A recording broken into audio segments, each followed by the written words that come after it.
ستړي مشئ او په خیر رالی ملګرو. زه صاحب الله ناچار یو وارې بیا ستاسو په درانه خدمت کې د یو بل کتاب ښه ده چې ته رانه خبر نه شولې. دا کتاب د ډېر ښاغلي استاد شاعر محترم سید شاه سعود صاحب د شاعرۍ مجموعه ده او دغه لړۍ تاسو ته څنګه معلومه ده موږ په دغه بنیاد پیل کړې ده چې یو څه اورېدونکي لیدونکي د کتاب سره مینه ولري او د کتاب د لوست یو شوق او مینه پیدا شي. نو په دغه خاطر دغه کتاب نه تاسو سره یو دوه غزلونه شریکوم. هیله ده ستاسو د خوښې وړ به وګرځي. سید شاه سعود صاحب لیکي چې زړه مې بې حاله دی بې حاله ورته ولې ګورې. زړه مې بې حاله دی بې حاله ورته ولې ګورې. مات شوی لوښی دی کولاله ورته ولې ګورې. او هغه سړی دې لیونی کړو په غزالو سترګو. هغه سړی دې لیونی کړو په غزالو سترګو. ځان دې خبر کړه د جماله ورته ولې ګورې. او همدغه غره کې د شیرینه زندګي پرته ده. همدغه غره کې د شیرینه زندګي پرته ده. فرهاده پورته کړه کوداله ورته ولې ګورې. او ښه ده چې ورکه ده همداسې په دنیا کې هغه. ښه ده چې ورکه ده همداسې په دنیا کې هغه. پرېږده چې هیڅ نه درځي خواله ورته ولې ګورې.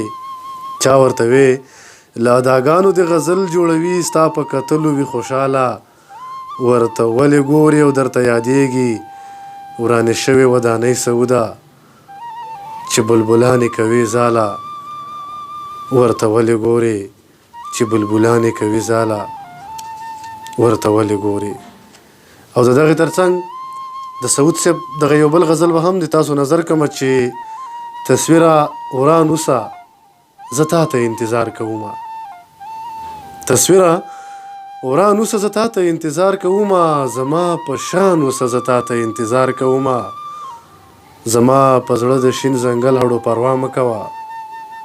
زما په زړه د شین ځنګل هډو پروا مه کوه. ته بیابان اوسه زه تا ته انتظار کوم. او د جنګ نه پس ته به دې سوری په بدن ګرځوم. د جنګ نه پس ته به دې سوری په بدن ګرځوم. هم په میدان اوسه زه تا ته انتظار کومه. زما څرمنه کې به ځای د ټول جهان پیدا شي. ته ټول جهان اوسه زه تا ته انتظار کوم. او چې آینه مخې له درشي نو ښکاره به شمه.